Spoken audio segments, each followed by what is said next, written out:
नमस्कार मित्रांनो, मी सद्गुरू शैलेजा उमाकांत कामत आणि तुम्ही पाहतात माझा political channel times of Maharashtra. आज दुपारीच तुम्हाला आश्वासन दिल्याप्रमाणे मी आता संध्याकाळी तुम्हाला परत भेटायला आलो आहे. आणि परत येताना आज प्रधानांचा राजीनामा, त्यानंतर शिंदे आणि फडणवीसांना दिल्लीतलं बोलावणं, त्यानंतर सेंट्रल रिझर्व्ह पोलीस फोर्सची तैनात, RSSच्या दिल्ली आणि नागपूर गडावरचं राजकारण, आणि शेवटचं म्हणजे यामागे काय काय घटना घडल्या, काय राजकारण झालं, कुणी काय रोल केला, सर्व घटनांबाबतच्या आतल्या बातम्या. जंतर मंतरवर जे विद्यार्थ्यांनी अभूतपूर्व यशस्वी आंदोलन केलं, त्यात ह्या सर्व घटनांचा समावेश होता. आणि त्या घटना घडण्यासाठी काय आतमध्ये राजकारण सिजत होतं याचं विवेचन मी आता करणार आहे. यातल्या काही बातम्या ऐकून तुम्हाला आश्चर्य वाटेल, पण त्या खऱ्या आहेत असं मला वाटते. त्याचं असं झालं की धर्मेंद्र प्रधानांचा राजीनामा घेण्यास मूलतः संघाचा विरोध होता, मोदींचा विरोध होता आणि शहांचा पण विरोध होता. पण ही गोष्ट मोदी आणि शहांना स्पष्टपणे सांगताना आंदोलन जेव्हा पेटलं, जनतेचा आक्रोश दिवसेंदिवस वाढू लागला, यांचं सोनम वांगचुकचं उपोषण 2-4 दिवसात संपेल असं वाटत होतं, ते 26 दिवसांच्या पुढे गेलं, पुढे जायची लक्षणं दिसू लागली. आणि रोज जो लोंढा, मेट्रो रेल्वे बंद केली दिल्लीतली, सगळीकडे बॅरिकेड्स टाकले, लाठी हल्ला झाला, अमानुष अत्याचार तरुण मुली आणि मुलांवर झाले, तरुणांची डोकी फोडली, तरी देखील लोकांचा दिल्लीमध्ये येण्याचा, तरुणाईचा ओघ काही कमी होत नव्हता. आणि हा जर असाच ओघ राहिला तर जो शनिवारी त्यांनी राजीनामा दिला प्रधानांना, ते RSS संघाने या 2 गुजरात्यांना सांगितलं होतं की तुम्ही शुक्रवार शनिवारच्या आतमध्ये जर जंतर मंतर रिकामं केलं नाही तर प्रधानांचा राजीनामा घेण्याशिवाय आपल्याकडे दुसरा पर्याय नसेल. दुसरी बाब अशी की RSSमध्ये भयंकर चलबिचल सुरू आहे, ते दुसऱ्या एका कारणासाठी. ते म्हणजे गेली 100 वर्ष RSSनी, संघाने जो एक आम्ही सत्यवादी आहोत, आमचे कार्यकर्ते, आमचे नेते हे सगळे निष्कलंक आहेत, याचा जो एक बुरखा पांघरलेला होता, तो गेल्या 12 वर्षात मोदी आणि शाह, ज्याप्रमाणे मोदी आणि शहानी सरकार चालवलं, त्यात तो बुरखा कायमचा फाटला गेला, दूर झाला. हे RSSच्या लक्षात आलं, जनतेचं, तरुणाईचं हे आंदोलन बघून. त्यामुळे पोलिसांनी जेव्हा याच दरम्यान पोलिसांचा लाठीमार, दिल्ली पोलीस आणि रॅपिड ॲक्शन फोर्स दिल्लीचे, ज्याचा पूर्ण ताबा हा शहांच्याकडे आहे, अमित शहांच्या कुठल्याही सूचनेशिवाय दिल्ली पोलीस आणि हे रॅपिड ॲक्शन फोर्स काही काम करत नाहीत. या पार्श्वभूमीवर त्यांनी जी मुलांची डोकी फोडली, स्त्रियांचं म्हणजे मुलींचा अपमान केले, मुलींना मारलं, ह्या सगळ्या घटनांचा आक्रोश अखंड दिल्लीमध्ये नाही तर राज्यातल्या प्रत्येक शहरामध्ये येऊ लागला. आणि बिहारसारख्या राज्यामध्ये, नागपूरसारख्या इथे भारतीय जनता पक्षांच्या पदाधिकाऱ्यांची आणि काही आमदारांची जी पिटाई जनतेने सुरू केली, हे बघून संघ, नागपूर, दिल्ली आणि मोदी आणि शहा हे हडबडून गेले. मोदी आणि शहा तर वैयक्तिक घाबरले ह्या सगळ्या घटनांना.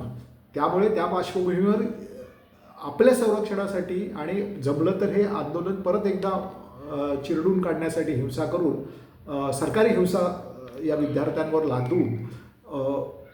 लादण्यासाठी आणि जंतर मंतर खाली करण्यासाठी कलकत्त्यावरनं 3,500 CR म्हणजे सेंट्रल रिझर्व्ह पोलीसचा फोर्स, 3,500 सैनिकांचा फोर्स मागवण्यात आला. तर काश्मीरमधनं 1,500 सैनिकांचं CRPFचे जवान इथे तैनात करण्यात आले.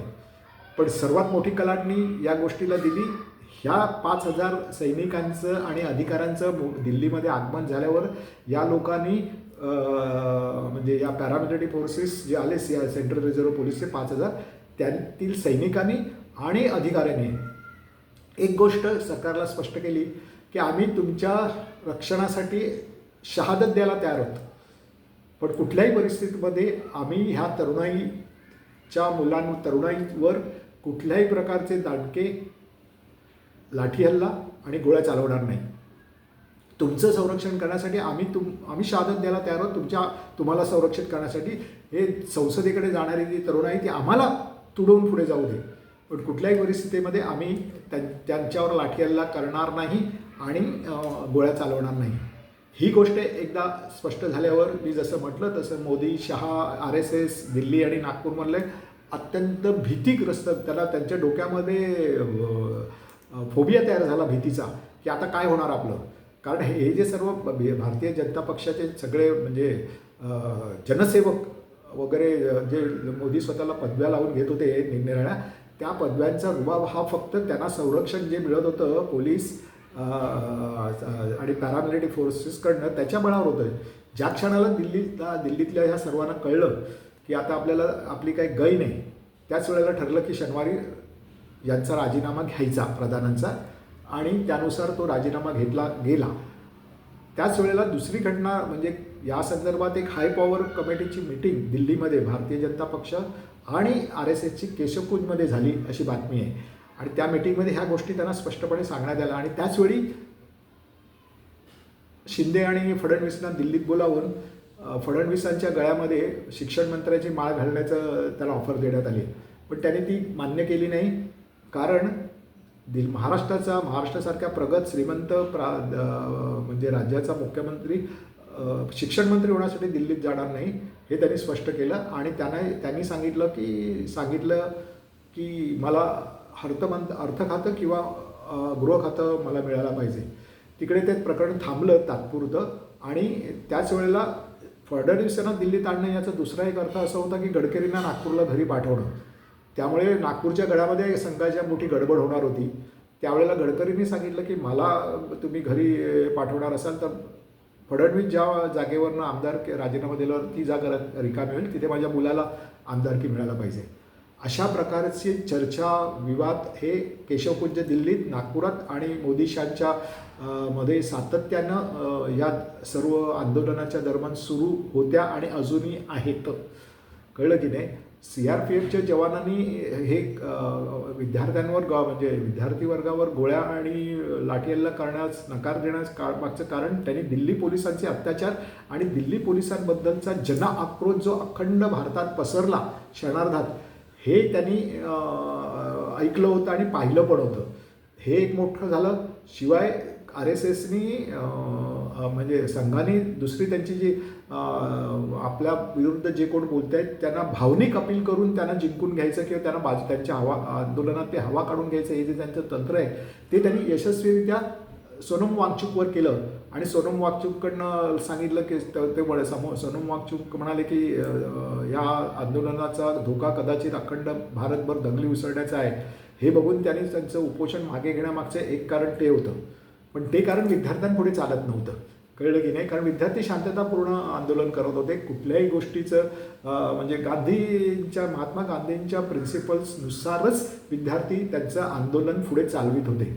या पार्श्वभूमीवर संघाला आणि मोदी शाह यांच्यापुढे प्रधानांचा राजीनामा घेण्याशिवाय काही पर्याय नव्हता.